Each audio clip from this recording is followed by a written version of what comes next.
Ciao a tutti e benvenuti a Siena e alle sue principali attrazioni. Qui ve ne sveleremo 5 più una di bonus. Siena, capoluogo dell'omonima provincia in Toscana, ha la sua prima menzione storica ai tempi della colonia romana Saena Iulia, nel lontano 70 d.C.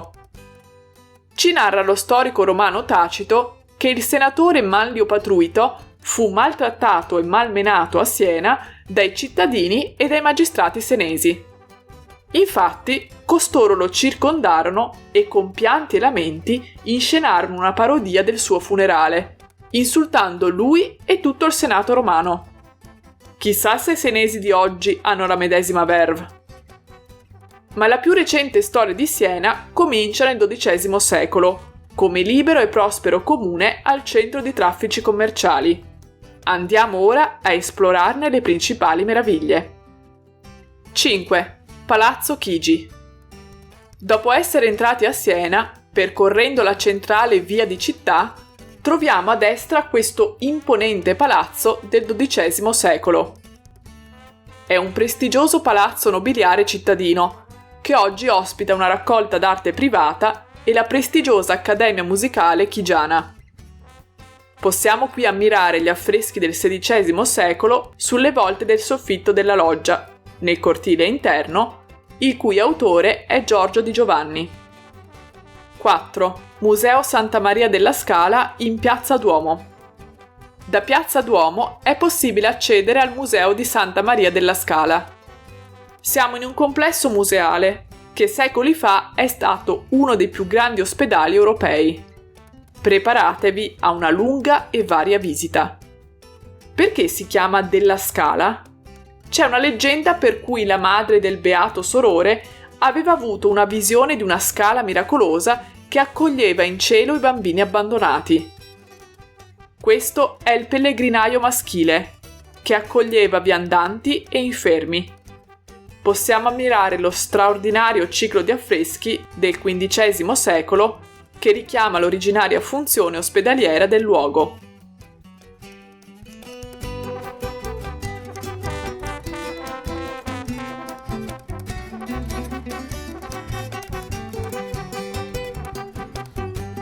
Eccoci nella Cappella del Manto, che nel XIV secolo ospitava le reliquie provenienti dal Palazzo Imperiale di Costantinopoli. Oggi queste non sono più qui, ma è possibile ammirare gli affreschi di Domenico Beccafumi. Qui sono esposti 2 dipinti di fine Ottocento di Pietro Aldi. Purtroppo questo quadro decadentista raffigurante Nerone che contempla l'incendio di Roma non è stato completato dall'autore, a causa della morte prematura. Passiamo nell'oratorio di Santa Caterina della Notte, dove si dice che venisse a pregare Santa Caterina da Siena. Gli ambienti che vediamo ora risalgono alla ristrutturazione del XVI secolo. Proseguendo la nostra visita, possiamo ammirare reperti di età romana, medievale e rinascimentale. 3. Duomo di Siena. La facciata di questa splendida chiesa è in stile romanico-gotico, per la cui costruzione, terminata nel 1370, occorsero circa 150 anni. Possiamo notare la parte inferiore, con i 3 portali conclusi nel 1297 da Giovanni Pisano, che curò anche la costruzione delle 2 torri laterali. La parte superiore della facciata fu invece ultimata da Camaino di Crescentino nel 1317. Possiamo vedere le 3 cuspidi e al centro l'oculum, la finestra rotonda. Qui possiamo ammirare il campanile, in stile romanico, in fasce di marmo bianco e verde. È alto ben 77 metri. L'interno si divide in 3 navate. Vediamo qui quella principale. In fondo c'è l'altare maggiore in marmo policromo del XVI secolo. Questi sono gli interni, le cappelle, gli altari laterali e la controfacciata. 2. Torre del Mangia. Siamo in Piazza del Campo ed ecco la torre civica del Palazzo Comunale, risalente a metà del XIV secolo. Quando vediamo una torre in una città così splendida, non possiamo esimerci dal salirci sopra per ammirare il panorama. Alta 88 metri, il suo nome curioso del Mangia viene dal soprannome Mangiaguadagni dato ad uno dei primi campanari adibiti a scandire le ore, noto per sperperare i propri stipendi in vizi gastronomici. Ammiriamo dai 4 lati lo splendido panorama di Siena. Qui possiamo vedere il Duomo e da quest'altra parte le colline senesi. 1. Piazza del Campo e Palazzo Pubblico. Piazza del Campo è la piazza principale di Siena, con la caratteristica forma a conchiglia che la rende unica al mondo. È qui, tra l'altro, che si svolge 2 volte l'anno il famoso Palio. Inizialmente territorio bonificato per permettere il deflusso delle acque piovane, già nel XII secolo la zona era adibita a piazza di mercato.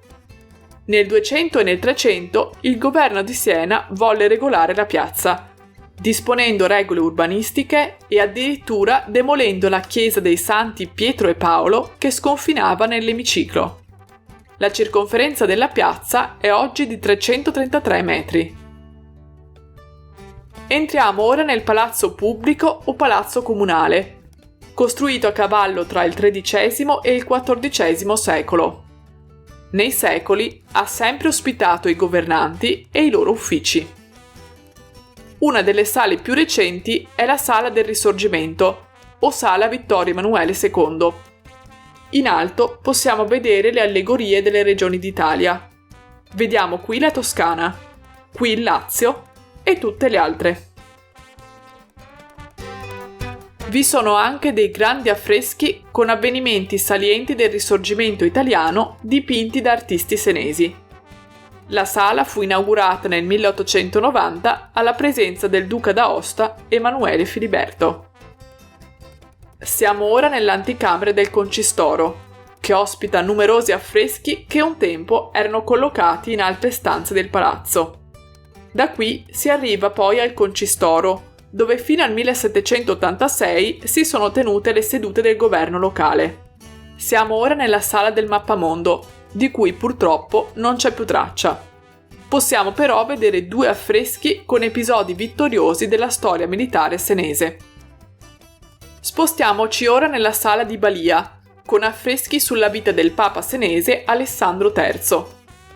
Questa stanza ospitava la magistratura di Balia.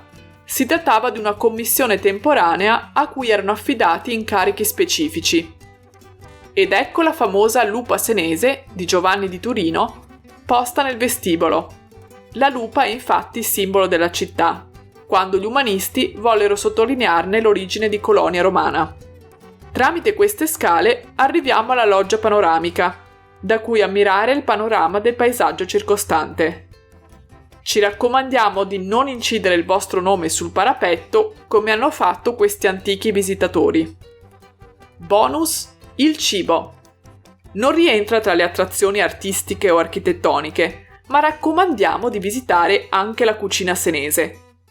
Questi sono dei pici all'aglione, pasta tipica del luogo, e radicchio con scamorza, ma la cucina è vasta e varia, quindi fate come Mangiaguadagni e approfittatene per provare diversi piatti. Speriamo che il video vi sia piaciuto, non dimenticate di iscrivervi e alla prossima!